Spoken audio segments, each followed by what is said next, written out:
জ্যৈষ্ঠের মাঝামাঝি এবার বৃষ্টি এসে গেল কলকাতায়। সকাল নেই, দুপুর নেই, সময় নেই, অসময় নেই, যখন তখন মেঘেরা দখল করে নিচ্ছে আকাশ। পথে ঘাটে, ট্রামে, বাসে সর্বত্র শুরু হয়ে গেছে আলোচনা। বর্ষার এই অকাল আগমনের হেতু কী? কেউ বলে এল নিনো, কেউ বলে পরিবেশ দূষণ, কেউ বা বলে এরকম নাকি প্রতি ৫-১০ বছর পর পরই হয়। এমনটাই তারা দেখে আসছে ছোটবেলা থেকে। দু চারজন অবশ্য মেঘবাহিনীর আক্রমণের পেছনে রাজনৈতিক উদ্দেশ্যও খুঁজে পেয়েছে। বাদলা দিনে মিটিং মিছিল, প্রতিবাদ সভার ঘোর অসুবিধে। সে যাই হোক, মৌসুমি বায়ুর ঝাপটায় কলকাতার নাগরিক জীবন বেশ বিপর্যস্ত। ঘরে ঘরে এখন জ্বর, সর্দি, কাশি। নন্দিতার সংসারেও ইনফ্লুয়েঞ্জার প্রকোপ। তন্নিষ্ঠা কদিন জ্বরে ভুগে উঠল। শুভেন্দু ঘং ঘং কাশছে। নন্দিতার মাথাও টিপটিপ, নাক সুরসুর। এর মধ্যেই রন্টুর ফোন। চিন্ময়ীও কাত। আজ অফিস ছুটির পর মাকে দেখতে বাপের বাড়ি ছুটল নন্দিতা।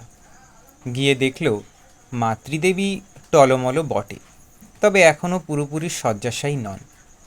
টুকুসের আগেই ফ্লু হয়েছিল, সেই নাকি অসুখটা চালান করেছে ঠাকুমাকে। এই বলে বিস্তর অভিযোগ জানালেন চিন্ময়ী। টুকুসকে নাকি ৭ বার ডেকেও তার ঘরে ঢোকাতে পারেন না। অথচ জ্বর হওয়ার পর টুকুস নাকি সারাক্ষণ ঠাকুমার খাটে শুয়ে থাকত। অথচ জ্বর হওয়ার পর টুকুস নাকি সারাক্ষণ ঠাকুমার খাটে শুয়ে থাকত। হঠাৎ তার ঠাকুমার আদর খাওয়ার শখ উথলে উঠল, ইত্যাদি ইত্যাদি। রন্টু আজ তাড়াতাড়ি অফিস থেকে ফিরেছে। মাকে নিয়ে ভাই বোনে হাসাহাসি করলো একচোট। খাওয়া দাওয়া হলো, গল্পগুজব হলো। উঠতে উঠতে নন্দিতার ৮টা বেজে গেল। সেলিমপুর বাস স্ট্যান্ডে এসে আকাশের দিকে আড়ে তাকাতে তাকাতে একটা ট্যাক্সির জন্য আঁকুপাকু করছে। তখনই নির্মলের সঙ্গে দেখা। নির্মলই পিছন থেকে ডাকছে, কী গো মেম সাহেব, দেখতেই পাচ্ছ না যে? নির্মলকে তেমন একটা পছন্দ করে না নন্দিতা। প্রথমত এই লোকটা শুভেন্দুর পাগলামির স্যাঙাত। দ্বিতীয়ত তার পারিবারিক জীবনের কোনো গূঢ় তথ্যই নির্মলের অজানা নেই। তবু অনেককাল পর নির্মলকে দেখে একটু বুঝি খুশিই হলো নন্দিতা। হেসে বলল, সত্যিই দেখতে পাইনি। আপনি আমার বাপের বাড়ির পাড়ায় কেন? ইয়া বড় কাঁধজোলা ব্যাগটাকে দেখালো নির্মল। এই যে দিনগত পাপক্ষয়, হেড এক্সামিনারের কাছে এসেছিলাম খাতা নিতে। ও, তারপর বাড়ির খবর কি? মঞ্জুরি? কেউই ভালো নেই, কেউই খারাপ নেই, সবাই আছে একরকম। বেঁটে খাটো গোলগাল চেহারা নির্মল স্বচ্ছ হাসল। রসিক ভঙ্গিতে বলল, তোমরা তো মেরে দিলে। কি মারলাম? তিন্নির জন্য জব্বর পাত্র ঠিক করে ফেলেছ? আমি করেছি? নন্দিতা তাড়াতাড়ি বলে উঠল, হ্যাঁ তুমিই করেছ, সাহেবও তাই বলেছে। নির্মল মৃদু হাসল। বিয়ের বাজার টাজার কি শুরু হয়ে গেছে? চলছে। এবারও নির্মলকে একটু ঠেস দেওয়ার লোভ সামলাতে পারল না নন্দিতা। একা একা যতটা যা করতে পারি। আপনার বন্ধুকে তো কিছু বলার উপায় নেই, তিনি এখন ভলেন্টিয়ারি রিটায়ারমেন্টের শোকে রয়েছেন। হ্যাঁ, সাহেব খুব আপসেট হয়ে পড়েছে। তারপর গ্রুপটাও ভেঙে গেল। সমিত ভেঙে গেছে? নন্দিতা ভীষণ চমকেছে। না, সমিত ভাঙেনি। নির্মল স্থির চোখে নন্দিতাকে দেখল। আমি আর সাহেব সমিত ছেড়েছি। হঠাৎ? বাসবেন্দ্রর সঙ্গে মতে মিলছিল না। ও দলে এক ধরনের অটোক্রেসি চালাচ্ছে, রীতিভীতি কিছুই মানছে না। কাউকে না কাউকে তো প্রোটেস্ট করতেই হবে, কি বলো? একটু থামল নির্মল, বলল, একটা ভালো নাটকের প্রপোজাল দিয়েছিলাম, বাসবেন্দ্র স্ট্রেট রিজেক্ট করে দিল। সমিত এখন কমার্শিয়াল হয়ে গেছে, সস্তায় বাজার কিনতে চায়, সো উই আর আউট। নন্দিতা অস্ফুটে প্রশ্ন করল, কবে হয়েছে? সব কতদিন? তা ধরো মাসখানেকের ওপর। সাহেব তোমায় কিছু বলেনি? নন্দিতা ঈষৎ অস্বচ্ছন্দ বোধ করল। আমতা আমতা করে বলল, না, আমিও ফেরার পরে খুব টায়ার্ড থাকি, ও কি সব লেখালেখি করে, বিশেষ একটা কথাও হয় না। বুঝলাম। নির্মল চিন্তিত মুখে মাথা নাড়ল। সাহেব একদম ভেতর থেকে ভেঙে পড়েছে। কতবার করে বললাম এসো একটা নতুন গ্রুপ তৈরি করি, সাহেবের কোনো চাড়ই নেই। 3-4টে ছেলে মেয়েও পেয়েছিলাম, কিন্তু আর তো ওদের ধরে রাখা যাচ্ছে না। টোটাল ভ্যাকিউম নিয়ে কী করে যে থাকবে, ওর মতো একজন স্ট্রং এনার্জেটিক মানুষ। একটু একটু করে রহস্য পরিষ্কার হচ্ছিল নন্দিতার কাছে। কদিন আগে মিনিবাসের জানলা থেকে দেখেছে নিরাসক্ত ভঙ্গিতে কার্জন পার্কের ধারে দাঁড়িয়ে আছে শুভেন্দু। মাত্র 6-7 হাত দূরে থামল বাসটা। নন্দিতা একদম কাছেই। শুভেন্দু দেখতেই পেল না। সেদিন মনে হয়েছিল ইচ্ছে করে দেখেনি। বাড়ি ফিরে লোকটাকে জিজ্ঞেস করতেও নন্দিতার মানে লাগছিল। আজ বুঝতে পারছে শুভেন্দু আজকাল বাড়িতেও যেচে কথা বলে না একদম, এমনকি তিন্নির সঙ্গেও না। নির্মল বুঝি নন্দিতার ক্ষণিক অন্য মনস্কতা লক্ষ্য করেছে, আর শুভেন্দুর প্রসঙ্গে গেল না। জিজ্ঞেস করল, তোমার জামাই নাকি দিল্লিতে ভালো চাকরি পেয়েছে? নন্দিতা আলগা হাসল। পায়নি এখনো, পাবো পাবো স্টেজে আছে। এই তো পরশু আবার দিল্লি গেল ফাইনাল ইন্টারভিউ দিতে। তিন্নির স্লেটের ইন্টারভিউ কবে কিছু জানতে পারলে? না, বলছিল তো পুজোর আগে হতে পারে। ইংলিশ বোর্ড সব বোধ হয় ওই সময়ই বসবে, কিন্তু তিন্নি তো দিল্লিই চলে যাবে। তা ঠিক, বর গেলে ওকে তো যেতেই হবে। তোমরাও খুব একা হয়ে যাবে তখন। নির্মলের কথায় কি অন্য কোনো ইঙ্গিত আছে? নন্দিতা সতর্ক হতে চাইল, তবু আপনা থেকেই অভিমান ফুটে উঠছে গলায়। আমি তো চিরকালই একা নির্মলদা। নির্মল 2-1 সেকেন্ড নিশ্চুপ, ঠোঁট টিপে ঘাড় নাড়ছে। হঠাৎ সোজা তাকালো। মানুষ তো একাই মেম সাহেব, আমরা শুধু একত্রে বাসই করি। স্বামী স্ত্রী ছেলে মেয়ে ভাই বোন মা বাবা নানা রকম সম্পর্কের বৃত্ত তৈরি করে একা হয়ে থাকাটাকে সহনীয় করে রাখতে চাই। কিন্তু আলটিমেটলি কি থাকে বলো? প্রেম ভালোবাসা ঝগড়া অশান্তি মনোমালিন্য কিছুই কিছু না। লাইফের ফ্যাগ এন্ডে এসে আবার আমরা যে একা সে একাই। এটাই সত্য, এটাই বাস্তব। তবু তার মধ্যেও মানুষ কিছু একটা আঁকড়ে ধরে বেঁচে থাকার রসদ খোঁজে, একদম নিজের মতো করে। এটাকে তুমি তার প্যাশন বলতে পারো, নেশা বলতে পারো, শখ বলতে পারো, বদখেয়াল বলতে পারো। কিন্তু সেটুকুও চলে গেলে মানুষ একেবারে নিরবলম্ব হয়ে যায়। হি সিজেস টু বি আ ম্যান। বলতে বলতে হঠাৎ গলা নাড়মিয়েছে নির্মল। সাহেবের জন্য রিয়েলি আমার ভয় হচ্ছে। নির্মল চলে যাওয়ার পরে বাস স্ট্যান্ডে কিছুক্ষণ দাঁড়িয়ে রইল নন্দিতা, নিঝুম। নির্মলও ঘুরিয়ে ফিরিয়ে তাকে জ্ঞান দিয়ে গেল। আশ্চর্য, নন্দিতাকে কেউ কোনোদিনই বুঝল না। নন্দিতাও তো আঁকড়ে ধরার কিছু চেয়েছিল। ভরা মাস, যে কোনো দিন পৃথিবীতে আসবে তিন্নি। বেমালুম তাকে ফেলে নর্থ বেঙ্গল শো করতে চলে গেল শুভেন্দু। ভাবনা কিসের? তোমার বাড়ির লোক, আমার বাড়ির লোক, সবাই তো রইল। বিভাবতী ম্যাটার্নিটি হোমের বেডে শুয়ে আছে নন্দিতা। পাশে সদ্যজাত তিন্নি। একের পর এক আত্মীয় পরিজন আসে, একজনই শুধু নেই। বিবাহবার্ষিকী ভুলে গেল, রিহার্সালে মত্ত মেয়েকে ভর্তি করতে হবে স্কুলে। শুভেন্দু দিব্যি চলে গেল আসানসোল। স্কুলে ইন্টারভিউয়ের সময় প্যারেন্টসদের দুজনকেই থাকতে হবে, শুনেই কি রাগ। অমন কায়দার স্কুলে মেয়েকে ভর্তি করার দরকার কি?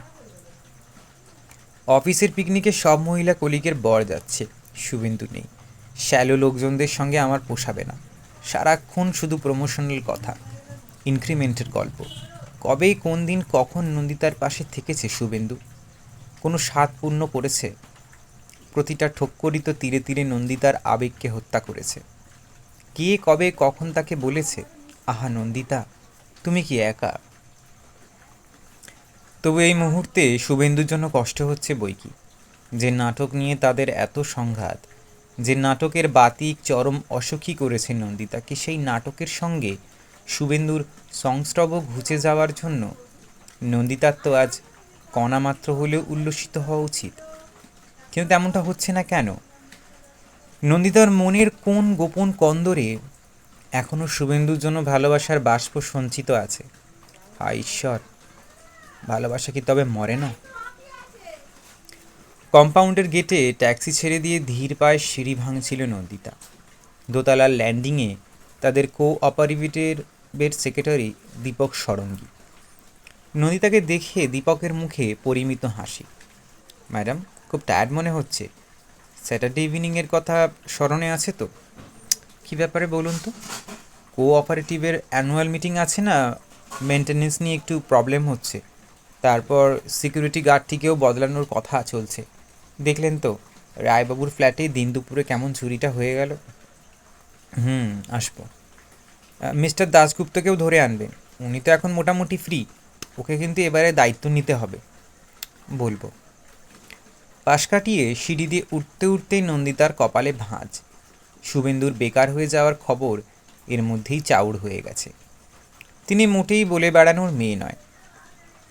অন্তত বাবার ব্যাপারে তিনি যথেষ্ট স্পর্শকাতর। শুভেন্দুও নিশ্চয় ডেকে ডেকে জানায়নি। আশ্চর্য, কোন রন্ধ্রপথে যে প্রতিবেশীদের কানে সব সংবাদ পৌঁছে যায়। দীপকের প্রস্তাবে মনে মনে একটু হাসিও পেল নন্দিতা। চাকরি নাটক ছেড়ে এখন এই ফ্ল্যাট বাড়ির কোঅপারেটিভের পাণ্ডা হবে শুভেন্দু। কল পায়খানা জলের পাম্পের তত্ত্বাবধান করবে। ফ্ল্যাটের দরজা খুলেছে তন্নিষ্ঠা। পরনে একটা ঝাপ্পি ঝুপ্পি কাফতান। মুখের শুকনো শুকনো ভাব এখনও মিলয়নি। চটি ছাড়তে ছাড়তেই নন্দিতা জিজ্ঞেস করলো, তো বাবা ফিরেছে? ফিরে বেরিয়েছে। কাল এখানে বাজার বন্ধ, কোন এক দোকানদার মারা গেছে, টুকিটাকি কী সব কিনতে গেল। যখন বেরোয় আজ অফিস গেছিল তো। মেয়েকে ঝলক নিরীক্ষণ করে নিল নন্দিতা। সত্যি বলছে কিনা তিন্নি বোঝা মুশকিল। বাবার দিকেই টেনে কথা বলে মেয়ে চিরকাল। অশান্তি এড়ানোর চেষ্টা। ঘরে এসে জামা কাপড় না বদলেই আলো নিভিয়ে শুয়ে পড়ল নন্দিতা। একটু গায়ে জল ঢাললে ভাল লাগতো, সাহস হচ্ছে না। মাথাটা কেমন ইট হয়ে আছে। চাপ চাপ ভাবটা ফিরে আসছে। তিন্নিকে ডেকে ট্যাবলেট ফ্যাবলেট দিতে বলবে। থাকবে। চোখটা জড়িয়ে এসেছিল। হঠাৎই আলোর ঝলকানিতে ঘোর ছিঁড়েছে। শুভেন্দু। তাকে দেখেই আলো নিভিয়ে শুভেন্দু তড়িঘড়ি বেরিয়ে যাচ্ছিল। নন্দিতাই ডাকলো, শোনো। শুভেন্দু দরজায় দাঁড়ালো। কি? এদিকে এসো, কথা আছে। আলো জেলে চেয়ারে এসে বসলে শুভেন্দু। নন্দিতা নিচু স্বরে প্রশ্ন করল, তুমি সমিত ছেড়ে বেরিয়ে এসেছো বলনি তো? শুভেন্দু উত্তর দিল না, পাল্টা প্রশ্নও করল না। চোখ ঘুরিয়ে ঘুরিয়ে ঘরের দেওয়াল দেখছে। নির্মলদার সঙ্গে আজ দেখা হয়েছিল, আন্দাজ করছি। নির্মলদা বলছিল তুমি নাকি আর নতুন গ্রুপ করাতে ইন্টারেস্টেড নও। জবাব নেই। কারণটা কি জানতে পারি?